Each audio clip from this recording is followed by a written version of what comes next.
Okay, we're calling to order the meeting of the Fort Myers Beach Anchorage Advisory Committee. We're at the Mound House.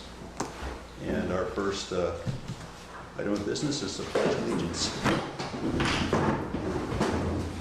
Pledge allegiance to the flag of the United States of America and to the republic for which it stands, one nation, under God, indivisible, with liberty and justice for all.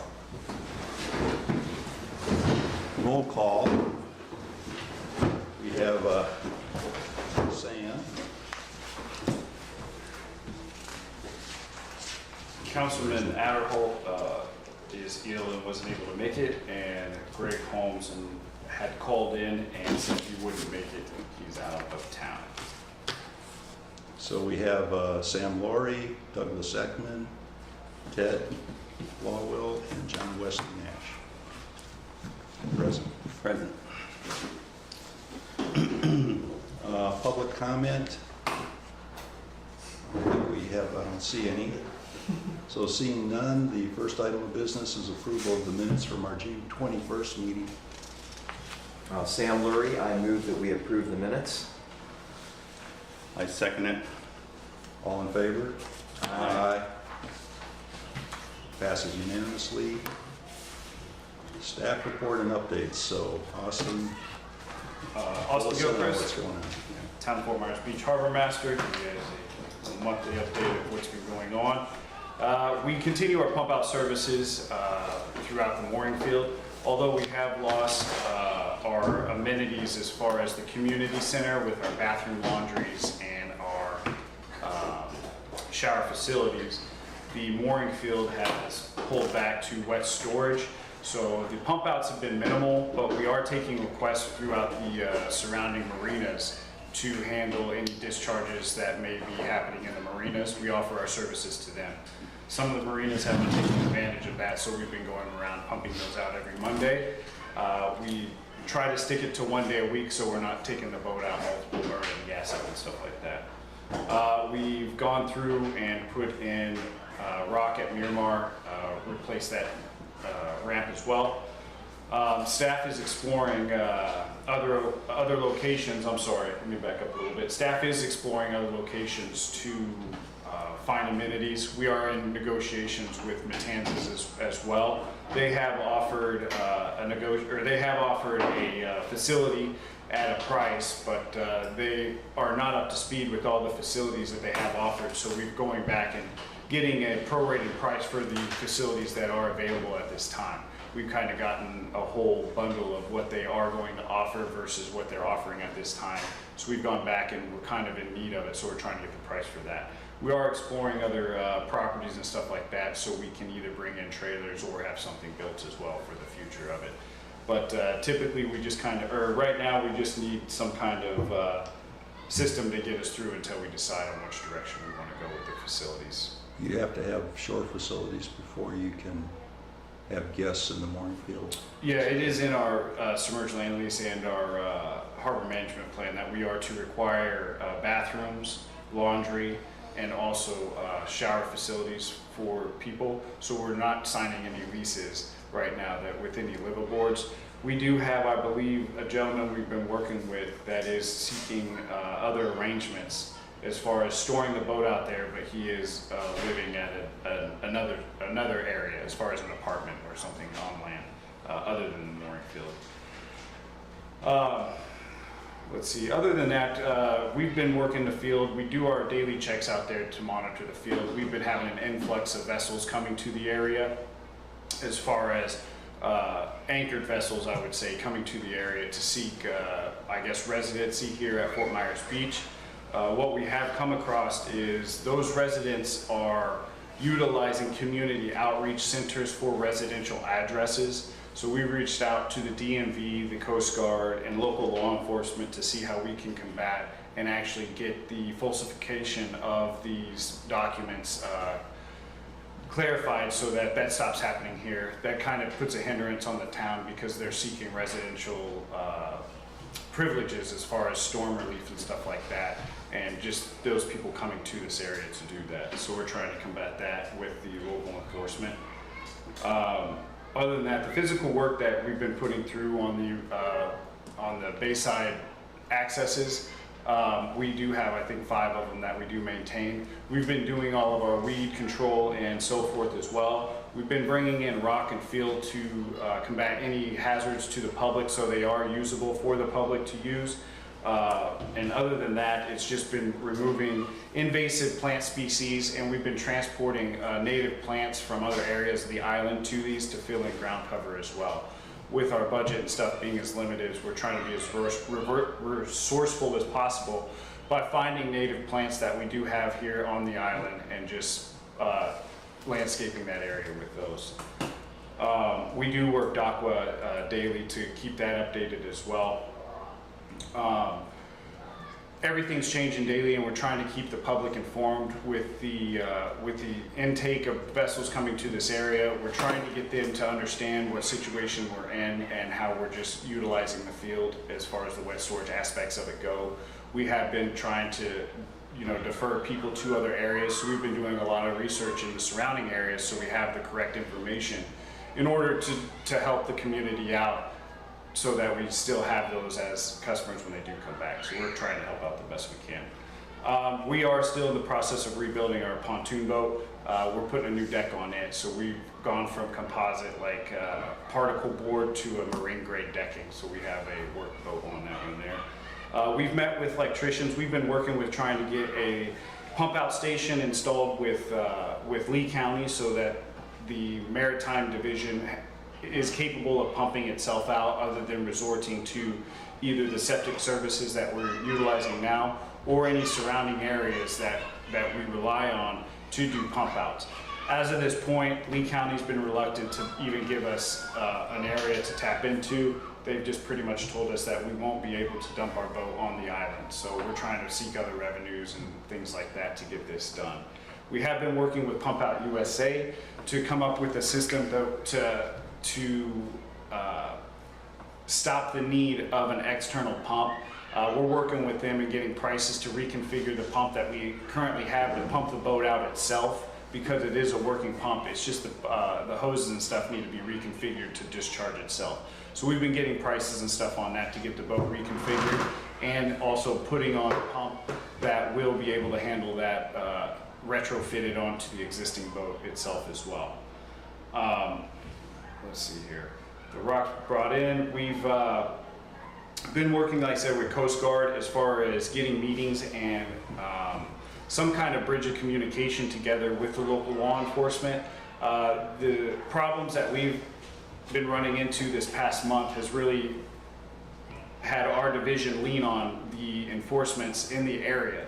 So with that, we've just been developing a communication bridge with them so far as where they're trying to set up meetings now with the Maritime Division, FWC, Lee County, and the Coast Guard, so that we all can get on the same page and express what exactly the town is trying to do, where we're trying to go, so that they can anticipate what we're trying to do. Not only that, but they want to put together some kind of enforcement so that where we can start getting more enforcement to the anchored boats. We brought it to their attention that a lot of the enforcement is pushed towards the recreational boating of the area, and us, the town, would like to see more enforcement towards the live aboard status of the area, as far as safety checks and just the standard boating aspects be enforced on those vessels as well. Not only the recreational boats coming to the area, but the people living in the area as well.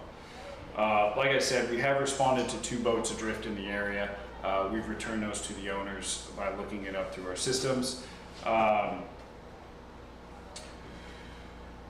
We continue to keep the cleanliness and most upright department that we can. We've been purchasing more in the cleaning aspects of it, as far as disinfectants and stuff like that for the boat. So there's been an increase in that as well. We've been trying to outline and get ahead of any services or any products that we'll need moving forward when things do open, so we're not behind. So we've been out exploring a lot of the pricing and stuff like that. With the increase of everything going, we're trying to incorporate that with our budgeting and trying to find the best avenue of pricing moving forward. Not only this has opened up a kind of our eyes to what else is available. We've been using the same products and things for so long, this kind of gives us a chance to explore a lot of the other things that are out there and a lot of the other services that we can lean on to help relieve a lot of the things that we've been struggling with, or things that's been costing us money in the past. We've been finding other avenues and things like that to go down. Other than that, we've got the signs installed this month. DeHaze has installed the informational signs for the perimeters of the mooring field on both the existing mooring field and the expansion. We have the informational signs put in there. We're going together and putting together all of the other signage that the town is responsible for, as far as navigational or special perimeter buoy signs or shoal marking signs. Anything that incorporates navigation that the town's responsible for, we're going through and getting pricing and stuff like that. DeHaze is our #1 guy that we kind of lean to as far as we work off of a contract with him in the county. That's why we use DeHaze a lot for a lot of the signage installs around the island here. We continue to replace all of the washouts on any areas that we deem needed, as far as any access points to the water or any public access. We're bringing in fill and grading them out to ADAs. That's like those washouts on the beach, you That's, yeah, well, just like that, but on the bay side. mean? Bayside. Yeah, so on the bay side, that's what we've been doing, is bringing in fill and stuff like that. But other than that, we've been working with FEMA and Tidal Basin to find the best way to fund what we're trying to fund, and we're continuing to find grants and stuff like that moving forward, so we can get funding for anything we're trying to do as well. Yeah, it'd sure be nice to find a way to pump out directly to the Lee County wastewater collection and transmission system. And they said not on the island, but there's probably lift stations over on the other side of the bay. Yeah, there was some, I didn't want to get into conflict or back and forth. I just kind of listened and not gave my reverb. But with what I was gathering, it really doesn't make sense. There's other marinas on the island and stuff that directly pump out. So I've got to work some kind of different avenue and really go up the ladder with this and explore it more. But it didn't sound accurate, the information that I was giving. So I'll explore more into figuring out how to pump into the lines here. It'd be a lot more efficient. Yeah. We got a sewer system on the island and a huge wastewater force main that goes under the bay to Lee County and connect to the Fort Myers Beach wastewater plant, which isn't too far away. Yeah. It just would make sense to be able to do that. So I'm not sure if there's a septic tank involved or some kind of storage involved with what is required for what we're doing, but I just got to look more into it. I was just told that we're not able to connect up with our boat. We wouldn't be able to connect up and discharge it to their line off the boat. and you could discharge into an existing pumping station. Yeah, that's what I'm You could have thinking, a a thing septic put tank on of it, some you could sort or something, yeah. Hook your hose up to. Yeah, that. But as should of be right, able to work, yeah. yeah, it's just, it's expensive what we're doing now. It's Yeah. working and things like that. It's really time efficient as well. Their pumps are really, really efficient, but it is expensive. So we are trying to find a better system to do it. Yeah, and I appreciate what you're saying about working with the Coast Guard and Sheriff's Department to take care of whatever's inappropriate anchoring and so forth. But I understand. Yeah, it just takes the information of what we're doing and the communication between us and the Coast Guard for them to really know what we're doing. If you guys ever have time, I would go through the state statutes of 327 and just get familiar with all those boating laws and those. That's basically what I refer to anytime I try to bring up anything that we're trying to do in the island. As far as that, there's a statute in there that regulates anchoring within 100 feet of any municipality mooring field. So that's where I asked them, you know, you guys drive past this every day on your checks, why don't these 327 statutes are enforced? You know, so that's when the meetings and stuff would come forth and stuff like that. Just to confirm, you said state statute 337? 327 327. is the anchoring and vessel regulations throughout the state. And that's available online. Yeah, you can just Google it and it'll come up, and there's a website it's very easily maneuverable. You just tap on each statute that you want to look at and it will go in detail of all the wording. And you can scroll on it for hours, but you kind of gotta stop yourself where. And you can search by keywords. Yeah, keywords as well. It's a very useful website as far as getting any regulation done that we're trying to do. Mm-hmm. Yeah. Well, very good. I got a couple. Remember, yeah, go ahead. The no restrooms and showers right now, and we're supposed to have it to our submerged lease agreement. Do we have a grace period or anything with them, or any correspondence, or we're just kind of riding it out? Well, I wouldn't say writing it out. We're in communications with the leaseholders and letting them know our situation. So it's not like we're trying to scoot by or anything like that. It's just kind of being in communication and an understanding of what we're trying to do. There's nothing, I don't believe there's nothing in writing or anything right now, but we are not trying to take advantage of the situation. Right. We're trying to be, telling them we're progressing. we're trying to be as light as we can. And we're trying to be a help to community. Not only is it in our lease and stuff like that, but bringing people here under that context and them not having those services, it really puts the town in a bind, because it really gives it not a good look as it is. And that was the problem that we were running into before. Even though we had that community center and stuff like that, it wasn't optimal of what we were trying to do. So it's probably better, just to hold off until we can provide the best Proper that we services. can. Yeah. I haven't been to Docwa, but is there a description on Docwa that's limited? services? Everything on dock. It just says wet storage only, and we get a lot of calls about that. And we'll just explain to them the situation and how things are going. And a lot of people, after we describe what's going on, is very understandable. Even them making their plans to come here, they'll say, "Yeah, well, I don't even want to deal with that," So it's not like we're painting a negative picture. We're just telling them the situation The facts, yeah. and the facts of what's going on. And most of the time, they seem pretty understandable of what's going on. We are starting to get an influx of the people that were in the field previously trying to come back, and it's just a constant telling them, look, we're not trying to do that, nor are we trying to do that in the future as far as having this as a resident back here in the mooring field. This is for transient and trying to move forward with liveaboards and stuff like that. We'll have to cross that bridge when it comes. But How's the dinghy dock coming under the bridge? yeah, so we're back and forth with it. Like I said, it's the funding thing and working with Tidal Basin. There's a lot of information that they need back and forth through the builders and engineers and stuff like that. So basically, it's just a communication bridge right now that we're running back and forth until the actuals happen. We are in the bidding process and starting to get STAs out and things like that of that nature. So there is actual things happening with the bridge where it's just not, we're talking, monitoring, and explaining what's happening. We're actually in the process of moving forward and getting rebuilt now, instead of just trying to get people to understand what's happening. What's Tidal Basin, the contractor? Tidal Basin is our procurement assistance contractors that have come down. They pretty much go through and Disaster recovery. Yeah, They help Oh, out across you. Yep. Very helpful. They are very helpful. Let me just put that out there.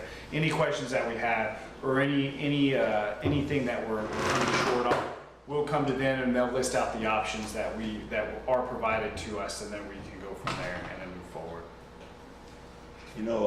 Getting back to the onshore facilities, and before the hurricane, we were trying to find options for really an improved permanent solution to that. And maybe now is the time where we could start thinking about, get the town motivated, town council to rethink that, because now there might be properties available. I'm just speculating, I don't know for sure, but yeah, this is a kind of a rebuild time anyways. Yeah, I wouldn't want to go into too much detail about the workings of moving forward and how we're trying to acquire properties, but we are in the process of exploring properties that have been put on the market and making contact with those people and seeing, seeing what the options are as far as pricing, and seeing if there is something but the town is very aware of right now is the time to do what needs to happen for the future.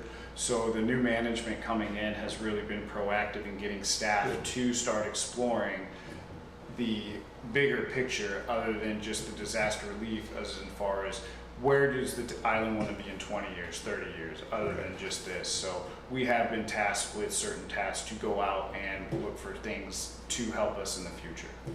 So I think a longer-term goal, I mean, our short-term goal is to just get back Yeah, on that's feet. always the goal, But but the long-term goal Yeah, is to have yeah. a first-class shore facility. and that's what we strive to on par do. with the best in the state. So, As you get candidates, maybe we could do like we did last time and do the pro and cons on them as you're looking at them.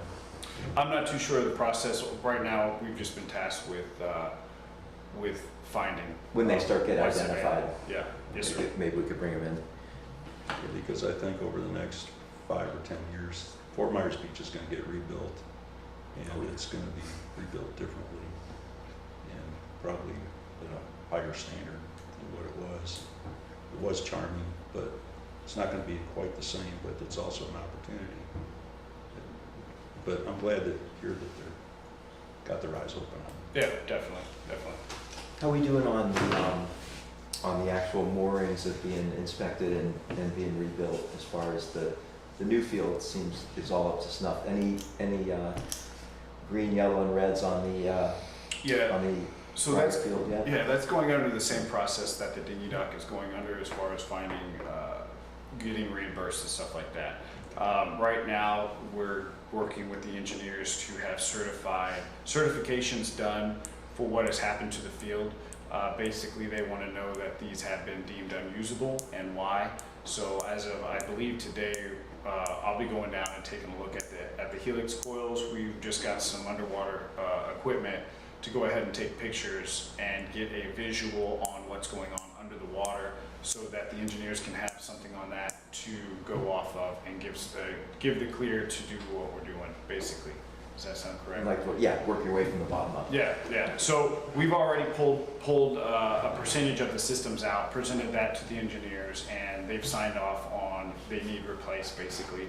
Now they want to know about the helical anchors and the condition of the helical anchors. And that's where we're going through and getting pricing and how much, if they do need replaced, how much, and even if they do need replaced. So right now, we're just working with the engineers to see if they do need replaced. How do they test that?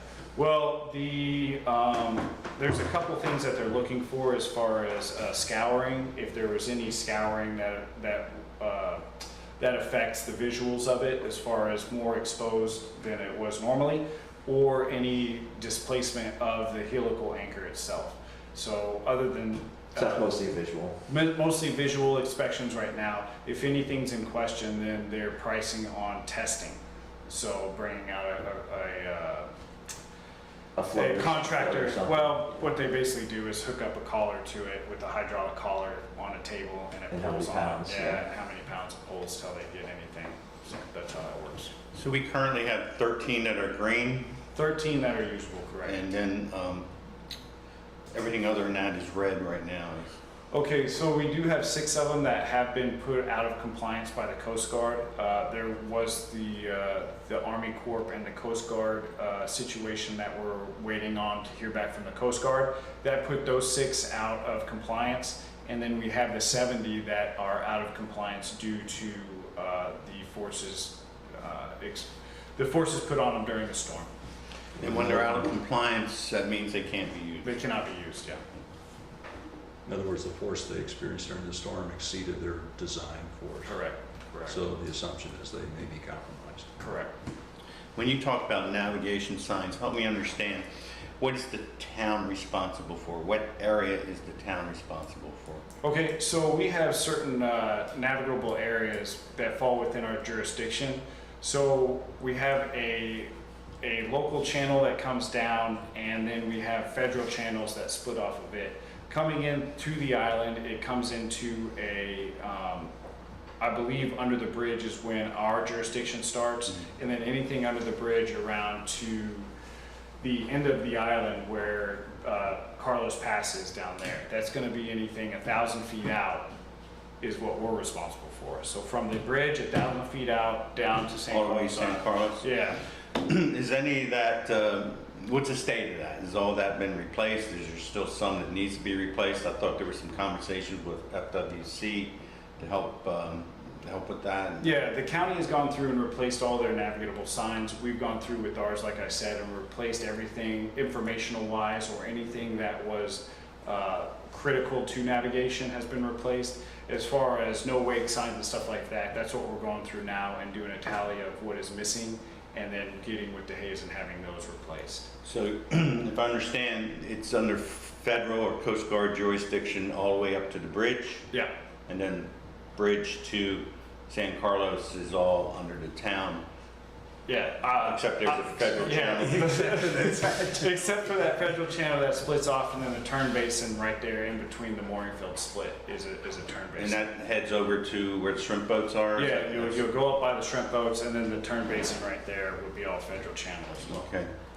We talked about previously the possibility of dredging the channels or removing debris from the channels. I'm not sure, channels, I'm probably not using the right term. Canals? Or Canals, I'm sorry, canals. Any update on the state of those? I know at one time, there was a lot of debris that was being discovered or pushed out due to high tides. Yeah, so we are currently in the process of debris identification. We've done low altitude flights over each canal system and done video recording of every canal system on the island. From that, we're doing debris identification for any large debris, and then we relay that to FDEM and get them to come out and remove it. That's where we're at with the debris removal process, and we're meeting with residents and getting GPS coordinates on that and turning that into the contractors as well. We're still under, I believe, state relief, and that's who's taking care of all that, so that's who we turn that over to. The dredging process, we're trying to acquire some funding for. So right now, the Maritime is going out and getting canal depths on every canal on the island. We've already completed up to canal, I believe 25 is what we got to yesterday, but we're taking depth measurements and benchmarks for a contractor who is doing all the depth measurements for the island, surveying it for the island. And then from there, I believe our environmental team is applying for dredge relief and dredge funding. Does the town's responsibility end at the green markers? Obviously, the canals go out and stop somewhere. Yeah. And town's responsibility, is that 1,000 feet out? Is that the green markers? What happens past that in the islands that are part of the reserves? I believe it's to depth is what we're going for here. It's not far as jurisdiction and stuff like that, it's to depth. So anything that falls around the island that isn't up to par, I believe that's what they're looking to dredge. I don't believe it's dredging within jurisdictional things, because everything that we are doing is not going to exceed 1,000 feet out. I will get clarification on that, but as far as I know, it is by depth, and that's why we're doing everything off of depth measurements. And what minimum depth is specified? I'm spitballing, but I believe the number was 6 foot thrown around as far as what we're going for. But I've got to clarify that. That would be as well. wonderful. Yeah. Yeah. All the diamond signs have been completed, the red diamond Oh, signs? yeah. We put those up as just precautionary for anybody going down to those back roads without any lighting and stuff like that. It kind of gives an indication that the road ends. Okay. I think that's all I have. Okay. Ted, you got anything? No, nothing new. Yeah. Okay. Any member items and reports? Other than- Yeah, I wanted to mention Greg Holmes' absence. I think he's called in every time, pretty much, so I don't know if we need to make a motion, or if, maybe Jason knows, if that's acceptable, that the absences, as long as he's called in. I think so, yeah, as long as you all, I think, decide each meeting if it's excused or unexcused. Yeah, why don't we put it, maybe put it in the minutes that we discussed it, and that in light of there not being a full committee, that any excused absences be able to go the longer than the normal term. Is there a way to do electronic two-way, so if somebody's out of town, they can attend the meeting? Is there Yeah, I mean, any thought on that, or? there's a way. Pretty complicated. I mean, We could Zoom it, but FaceTime. yeah, I mean, we could Zoom it, but I don't think I I know don't the think we're gonna LPA does set up that, for that. you know, sometimes. I think as long as we have a quorum, Yeah, but there's gonna be periods of time that I'm up in the Chesapeake Bay, yeah, you know, for periods of time, and it'd be sad not to have a quorum if we could have electronic interface, and it's kind of easy nowadays. Is there I think you can Wi-Fi here? participate, but I think to have a quorum, you have to be in person. I may be wrong on that. Typically, yeah, physical Yeah. quorum. Yeah. In the past, what we've done is have you all, somebody does want to phone in, just at the very beginning, just say, are you gonna allow this member to phone in, and then we continue from there, so. But are I we, think that we're open to that, yeah. yeah, but I guess it doesn't really help. Well, I guess the most important thing certainly would help. The most important thing if it counts towards a quorum or not. Sure. So can we look We at can- that? and- Yeah, we can clarify with our legal team and see Yeah. if it's If actual you could physical clarify quorum or that. just, So I certainly would make every effort to be here in person, but I also would make every effort to be here electronically if that would help with a forum. I think it would help if in fact it helps us maintain a quorum. And my feeling is, kind of like your guys, is as long as we have a quorum, if Greg can't make it, if he's got something he wants to contribute, he can always send a message to Austin. I guess he can't. I was talk gonna to say, us. no, in the meantime, he can watch the YouTube once it's posted, and then he can email Austin or Jason, and they can bring it back to the meeting if he's not gonna make Sure. it. Quorum is the big issue from my side. Yes. Here's an iPad, we could do FaceTime, Yeah. part of the, I mean, we're just making the quorum these last couple of But meetings. yeah, we're just barely, if one of us couldn't make it. we wouldn't and have I a do quorum. have travel plans coming up, so I hate to not call Well, us. you're gonna check on that, Sure. Jason? Yeah. See if- Any applications for the committee so far? It's still on the website that it's It is. available. Unfortunately, there were two people I was pursuing. They have decided to move off the island, so. Well, as of now, you're allowed to be on the committee if you're off island, I think. Well, I didn't At realize. this yeah, I think point. it's just go to council. At this point, then there's a priority for people that are on the island at this point, I think. I mean, I actually don't live on the island right now because my house was destroyed by property on the island. Right. Do you have to own property on the island? Because these people are selling the property on the island and moving out to like Bonita. I know for the Bonita National. LPA, you have to at least own property. Well, if they currently own property, they might be able to get on the committee and remain on the committee until somebody else applies. I'm not sure, Jason knows, but Yeah, I think it just is up to it's council. got potential. Yeah. Town council. Yeah, there's a lot of committees that people are off island, Mhm. you know, because Yeah. they couldn't sell They it. just can't live on, most people can't live on the island anyways. Right. Okay.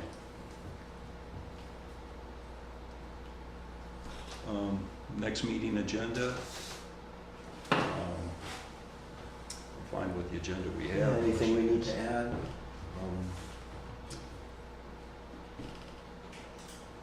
Again, I think the main thing is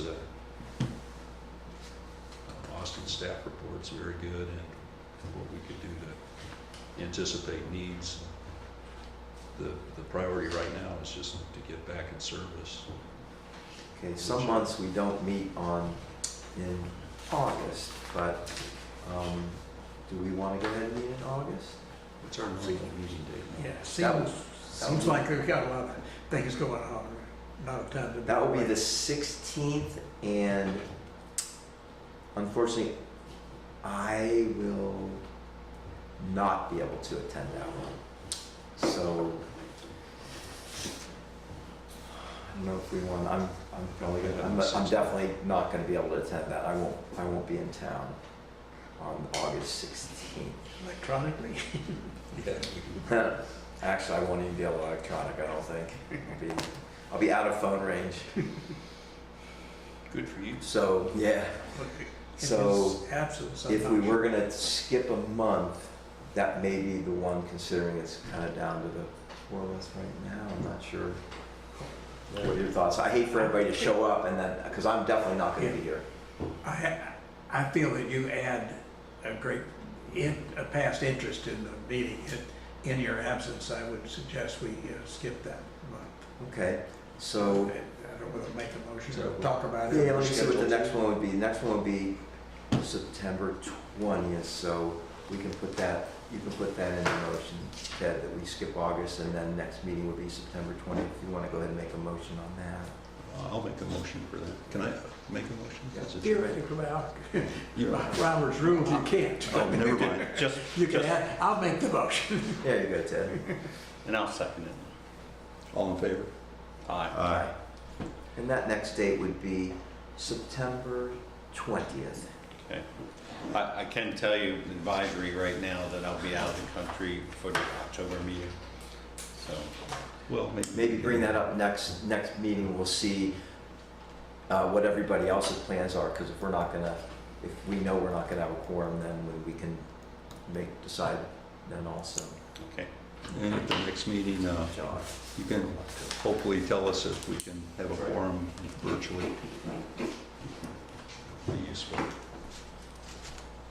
Do I have a motion to any other business? So Sam Lurie, I move to adjourn. Second, Lowell. All in favor? Aye. Aye. Record time. Adjourned unanimous.